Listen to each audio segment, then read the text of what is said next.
নরেন্দ্র মোদী সরকার এক দেশ এক ভোট অর্থাৎ ওয়ান নেশন ওয়ান ইলেকশন নীতি কার্যকর করার পথে চূড়ান্ত পদক্ষেপ করেছে গত মঙ্গলবার। সংসদে পেশ হয়েছে এক দেশ এক ভোট বিল। দুপুর 12টায় লোকসভায় এর বিল পেশ করেছেন কেন্দ্রীয় আইনমন্ত্রী অর্জুন রাম মেঘওয়াল। কেন্দ্রশাসিত অঞ্চল দিল্লি, জম্মু ও কাশ্মীর এবং পুদুচেরির জন্য আলাদাভাবে পেশ করেছেন বিল। ইতিমধ্যেই বিলের কপি পাঠিয়ে দেওয়া হয়েছে সব সংসদদের। গত বৃহস্পতিবার মন্ত্রিসভা সংবিধান 129 নম্বর সংশোধনী বিল 2024 এবং কেন্দ্রশাসিত অঞ্চল আইন সংশোধিত বিল 2024 অনুমোদন করে। আইনমন্ত্রী বিলগুলি পেশ করার পর তা যৌথ সংসদীয় কমিটির কাছে পাঠিয়েছেন আলোচনার জন্য। প্রসঙ্গত, সংসদের শীতকালীন অধিবেশনের মাঝেই গত 12ই ডিসেম্বর কেন্দ্রীয় মন্ত্রিসভার বৈঠকে এক দেশ এক ভোট সংক্রান্ত কমিটির রিপোর্ট অনুমোদিত হয়েছিল। এক দেশ এক ভোট কার্যকরের দিশা নির্দেশিকা খুঁজতে গত বছরের 1 সেপ্টেম্বর প্রাক্তন রাষ্ট্রপতি রমানাথ কোবিন্দের নেতৃত্বে কমিটি গঠন করেছিল মোদী সরকার। লোকসভা ভোটের আগেই গত 14ই মার্চ রাষ্ট্রপতি দ্রৌপদী মুর্মুর কাছে গিয়ে একসঙ্গে লোকসভা এবং সবকটি বিধানসভার নির্বাচন করানোর সুপারিশ করে 8 খণ্ডে বিভক্ত 18,000 পাতার রিপোর্ট জমা দিয়েছিল কোবিন্দ কমিটি। সেখানে হাজির ছিলেন কেন্দ্রীয় স্বরাষ্ট্রমন্ত্রী অমিত শাহ সহ কমিটির অন্য সদস্যরা। কেন্দ্রীয় মন্ত্রী অশ্বিনী বৈষ্ণব মন্ত্রিসভার সিদ্ধান্তের কথা ঘোষণা করে বলেছিলেন, বিভিন্ন মঞ্চে আলোচনার পরেই কোবিন্দ কমিটির রিপোর্ট অনুমোদনের সিদ্ধান্ত হয়েছে।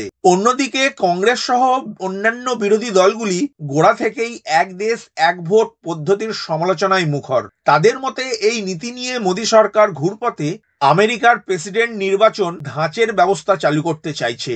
এটি যুক্তরাষ্ট্রীয় কাঠামো এবং সংসদীয় গণতন্ত্রের ভাবনার পরিপন্থী বলেও বিরোধী নেতৃত্বের অভিযোগ। বিশেষত বিজেপি বিরোধী আঞ্চলিক দলগুলির আশঙ্কা, এক দেশ এক ভোট নীতি কার্যকর হলে লোকসভার ঢেউয়ে বিধানসভাগুলি ভেসে যাবে। যুক্তরাষ্ট্রীয় কাঠামোয় সাংসদ এবং বিধায়ক নির্বাচনের ক্ষেত্রে যেটুকু বৈচিত্র্যের সম্ভাবনা রয়েছে, বিজেপির আগ্রাসী প্রচারের মুখে তা ভেঙে পড়বে বলে অভিযোগ করেছে বিরোধীরা। রাজনৈতিক বিশ্লেষকদের একাংশের মতে বিজেপির অঙ্ক হলো শুধু লোকসভা ভোট হলে বিরোধী দলগুলির পক্ষে আসন সমঝোতা করা সহজ হবে, কিন্তু একই সঙ্গে বিধানসভা ভোট জুড়ে দিতে পারলে কংগ্রেসের সঙ্গে সহযোগী আঞ্চলিক দলগুলির বিরোধ অনিবার্য।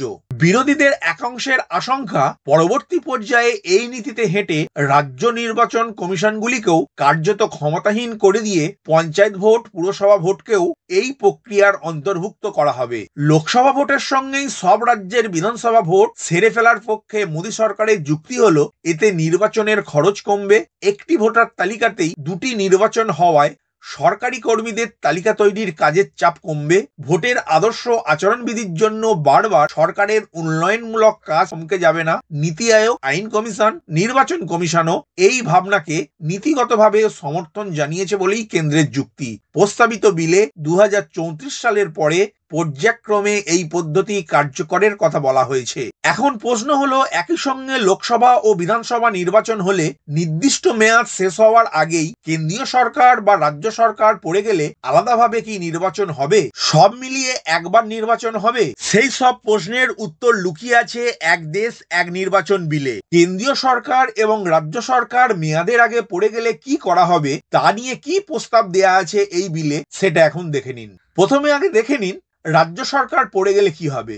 বিলের প্রস্তাবে জানানো হয়েছে, সংবিধানের 172 নম্বর ধারার আওতায় 1 নম্বর উপধারার পরে একটি নয়া উপধারা 1 এ যুক্ত করা হয়েছে। বিধানসভার প্রথম বৈঠকের দিন থেকে পরবর্তী 5 বছর পর্যন্ত মেয়াদকে রাজ্যের আইনসভার পূর্ণ মেয়াদ হিসাবে বিবেচনা করা হবে, অর্থাৎ সেটাই সংশ্লিষ্ট রাজ্যের বিধানসভার পূর্ণ মেয়াদ হবে বলে ওই বিলে জানানো হয়েছে।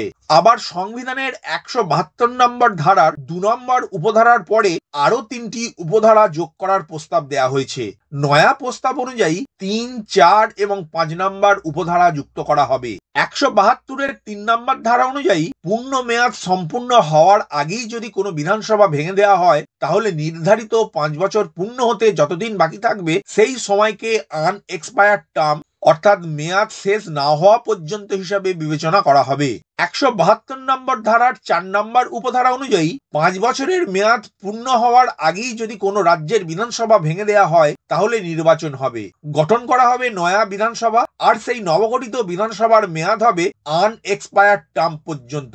অর্থাৎ ধরা যাক 2031 সালের 1 জানুয়ারি পর্যন্ত পশ্চিমবঙ্গ বিধানসভার মেয়াদ ছিল, কিন্তু তার আগেই ভেঙে দেওয়া হলো বিধানসভা এবং নির্বাচন হলো। নয়া বিধানসভা তৈরি করা হলো 2029 সালের 1 জানুয়ারি, আর সেই নবগঠিত বিধানসভার মেয়াদ 2031 সালের 1 জানুয়ারি পর্যন্ত হবে। 172 নম্বর ধারার 5 নম্বর উপধারা অনুযায়ী 172-এর 4 নম্বর ধারার আওতায় যে নয়া বিধানসভা গঠন করা হবে সেটাকে ভেঙে দেওয়া হবে বিধানসভা বা পূর্ববর্তী বিধানসভার সম্প্রসারণ বলা যাবে না। কোনো বিধানসভা ভেঙে দেওয়া হলে যে নিয়ম কার্যকর হয় সেটা 172 নম্বরের 3 নম্বর ধারার আওতায় ভেঙে যাওয়া বিধানসভার ক্ষেত্রে সম্পূর্ণভাবে কার্যকর হবে। অন্যদিকে কেন্দ্রীয় সরকার মেয়াদের আগে পড়ে গেলে কি হবে? রাজ্য সরকারের ক্ষেত্রে যেমন প্রস্তাব দেওয়া হয়েছে বিলে, সেই একই রকম ভাবে বলা হয়েছে কেন্দ্রীয় সরকারের ক্ষেত্রে। আর সেই নিয়ম অন্তর্ভুক্ত করার জন্য সংবিধানের 83 নম্বর ধারায় সংশোধনের প্রস্তাব দেওয়া হয়েছে। নয়া বিল অনুসারে 83-র 2 ধারার পরে 4, 5, 6 এবং 7 উপধারা যুক্ত করা হবে।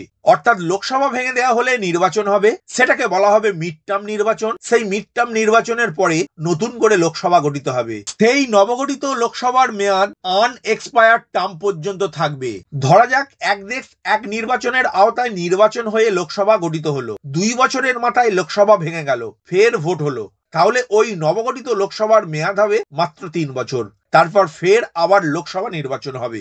আশা করি আজকের আপডেটের মাধ্যমে আপনাদেরকে বোঝাতে পারলাম যে এক দেশ এক নির্বাচনের বিলে কি কি বলা আছে, এর কি সুবিধা কি অসুবিধা আছে, নির্দিষ্ট মেয়াদ শেষ হওয়ার আগে কেন্দ্রীয় সরকার বা কোনো রাজ্য সরকার পড়ে গেলে কি আলাদাভাবে নির্বাচন হবে, কখন হবে, কিভাবে হবে, এই সমস্ত প্রশ্নের উত্তর পেয়েছেন। ভিডিওটি প্রথম থেকে শেষ পর্যন্ত দেখার জন্য ধন্যবাদ। এই ইনফরমেটিভ আজকের আপডেটটি আপনার বন্ধু ও পরিচিতদের জানাতে বেশি বেশি করে শেয়ার করবেন, আর অবশ্যই কমেন্ট করবেন ভিডিও সম্বন্ধে আপনার কোনো ডাউট বা জিজ্ঞাসা থাকলে, এবং আপনার কোনো মতামত জানাবেন। ভালো থাকবেন, সুস্থ থাকবেন।